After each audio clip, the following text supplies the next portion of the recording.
91 வயதில் முதியவர் பார்த்த கொடூர செயல்.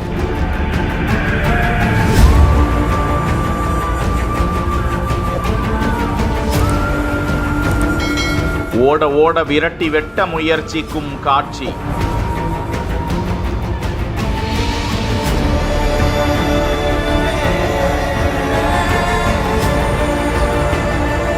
வாழை இலையை வெட்டியதால் வெட்டி துரத்திய அதிர்ச்சி.